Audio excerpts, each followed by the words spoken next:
ভেনেজুয়েলার বিরুদ্ধে অনেকটাই যুদ্ধে নেমেছেন মার্কিন প্রেসিডেন্ট ডোনাল্ড ট্রাম্প।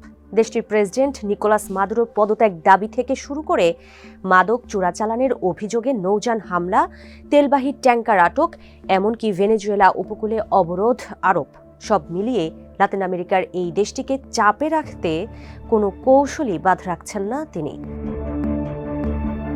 ট্রাম্প প্রশাসনের এমন আগ্রাসী অবস্থানকে আন্তর্জাতিক আইনের সরাসরি লঙ্ঘন বলে মনে করছেন বিশ্লেষকরা। হরাইজন ইনসাইট সেন্টারের গবেষক ইয়াং জিয়াওটং বলেন, ভেনেজুয়েলার বিরুদ্ধে যুক্তরাষ্ট্রের এসব পদক্ষেপ জাতিসংঘ সনদের পরিপন্থী এবং একটি সার্বভৌম রাষ্ট্রের অভ্যন্তরীণ বিষয়ে নগ্ন হস্তক্ষেপের শামিল।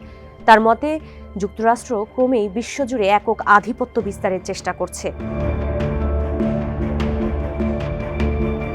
শুরুতে ভেনেজুয়েলা ইস্যুতে তুলনামূলক নীরব থাকলেও সম্প্রতি অবস্থান স্পষ্ট করেছে চীন। গত 17 ডিসেম্বর ভেনেজুয়েলার পররাষ্ট্রমন্ত্রীর সঙ্গে ফোন আলাপে চীনের পররাষ্ট্রমন্ত্রী ওয়াং ই মার্কিন যুক্তরাষ্ট্রের হস্তক্ষেপকে একতরফা বর্বরতা বলে আখ্যা দিয়েছেন। এর কয়েকদিন পর 20 ডিসেম্বর ভেনেজুয়েলা উপকূলে চীনগামী একটি তেলবাহী ট্যাঙ্কার আটক করে যুক্তরাষ্ট্র। এই ঘটনায় 22 ডিসেম্বর চীনের পররাষ্ট্র মন্ত্রণালয় জানায়, অন্য দেশের জাহাজ আটক করা আন্তর্জাতিক আইনের গুরুতর লঙ্ঘন। এক নিয়মিত সংবাদ সম্মেলনে মন্ত্রণালয়ের মুখপাত্র লিন জিয়ান বলেন, সব ধরনের একতরফা ও অবৈধ নিষেধাজ্ঞার বিরোধিতা করে চীন। আমরা বিশ্বাস করি যে কোনো দেশের সঙ্গে সম্পর্ক গড়ে তোলার পূর্ণ অধিকার রয়েছে ভেনেজুয়েলার। অন্যদিকে ট্রাম্প প্রশাসনের দাবি, সন্ত্রাসবাদ, মাদক পাচার ও মানব পাচার দমনের অংশ হিসেবেই ভেনেজুয়েলার প্রধান রাজস্ব খাত তেলকে লক্ষ্যবস্তু করা হয়েছে। ভেনেজুয়েলার অপরিশোধিত তেলের সবচেয়ে বড় ক্রেতা চীন। দেশটির মোট তেল আমদানি প্রায় 4% আসে ভেনেজুয়েলা থেকে। ডিসেম্বরে চীন প্রতিদিন গড়ে 6 লাখ ব্যারেলের বেশি তেল আমদানি করেছে লাতিন আমেরিকার দেশটি থেকে। শুধু তেল আমদানিই নয়, গত 2 দশকে চীন ভেনেজুয়েলায় তেল অবকাঠামো ও উন্নয়ন খাতে বিপুল বিনিয়োগ ও ঋণ দিয়েছে। এসব বিনিয়োগের নিরাপত্তা নিশ্চিত করতে রাজনৈতিক স্থিতিশীলতা চীনের জন্য অত্যন্ত গুরুত্বপূর্ণ। এছাড়া বড় তেল উৎপাদনকারী দেশে অস্থিরতা সৃষ্টি হলে বৈশ্বিক জ্বালানি বাজারে দামের অস্থিরতা বাড়ে। বিশ্বের অন্যতম বৃহৎ জ্বালানি ভোক্তা হিসেবে এটি চীনের জন্য বাড়তি ঝুঁকি তৈরি করে।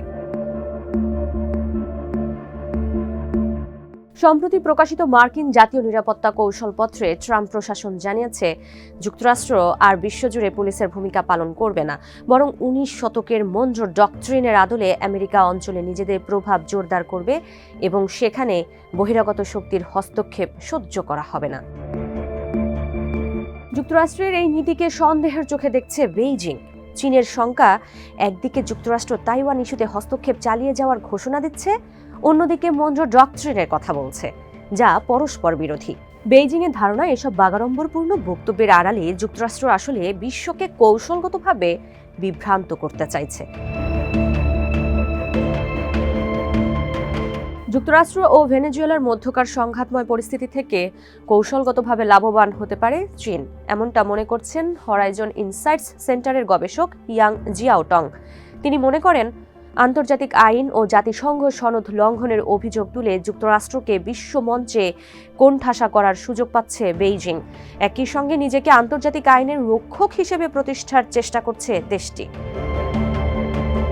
গবেষক ইয়াং জিয়াওটং বলেন, ভেনেজুয়েলাকে রক্ষায় চীন সরাসরি কোনো সামরিক পদক্ষেপ নেবে না কিংবা ছায়াযুদ্ধে জড়াবে না। তবে ভেনেজুয়েলার সরকার উৎখাত হলে লাতিন আমেরিকায় চীনের প্রকৃত ক্ষমতার সীমাবদ্ধতা উন্মোচিত হয়ে যাবে। অস্বীকার করার উপায় নেই, গত 2 দশকের প্রচেষ্টায় লাতিন আমেরিকায় চীনের প্রভাব ক্রমেই বাড়ছে। অঞ্চলটিতে অর্থনৈতিক সম্পর্ক সম্প্রসারণের ধারাবাহিক প্রচেষ্টার ফলেই আজ দক্ষিণ আমেরিকার অন্যতম শীর্ষ বাণিজ্যিক অংশীদারে পরিণত হয়েছে চীন। তবে ভেনেজুয়েলায় ট্রাম্পের নগ্ন হস্তক্ষেপের মাত্রা আরও বাড়লে দেশটিতে চীনের প্রভাব অনেকটাই কমে যাবে।